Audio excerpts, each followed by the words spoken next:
দেখুন, শহীদ রাষ্ট্রপতি জিয়া রহমানের যতগুলি কম বেশি ভিডিও আছে, তখন তার ভিডিও ক্যামেরা ছিল না, প্রজেক্টর ছিল, অনেক নষ্ট হয়ে গেছে।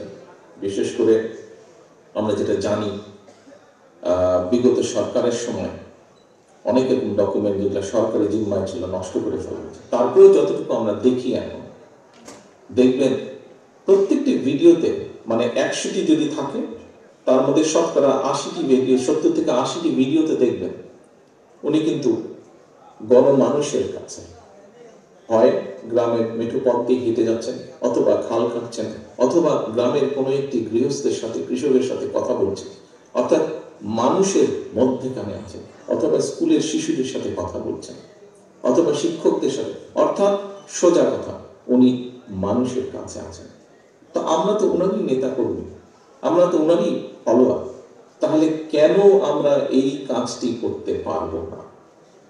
প্রিয় সহকর্মীবৃন্দ, রাজনৈতিক দল হিসাবে, একটি গণতান্ত্রিক রাজনৈতিক দল হিসাবে আমরা তো এক্সপেক্ট করবই, এবং শুধু এটা আমাদের এক্সপেকটেশন বা আশা না, এই অধিকারটিকে বঞ্চিত করা হয়েছিল গত 1 যুগেরও বেশি সময় ধরে, এবং এই অধিকারকে প্রতিষ্ঠিত করার পক্ষে বাংলাদেশের প্রত্যেকটি মানুষ সচেতন, প্রত্যেকটি গণতান্ত্রিক মানুষ। কি সেটি ভোটের অধিকার, ভোটকে প্রতিষ্ঠিত করা।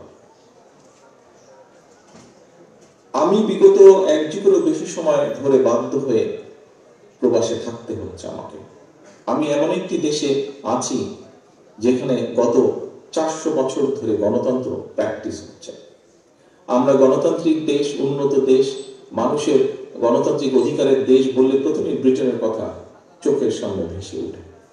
প্রিয় সহকর্মীবৃন্দ, এই দেশে যে কোনো সরকারি ব্যবস্থা, যে কোনো রাষ্ট্রীয় ব্যবস্থা, যে কোনো ব্যবস্থা কেন মানুষের পক্ষে, তার একটি মূল কারণ হচ্ছে এই দেশে মানুষের ভোটের অধিকার প্রতিষ্ঠিত রেখেছে। তারা যে কোনো ভাবেই হোক সেটিকে প্রতিষ্ঠিত রেখেছে, অর্থাৎ মানুষকে কথা বলতে দিতে হবে, মানুষকে তার ভোট দিতে হবে, এর বাইরে কোনো কথা নেই।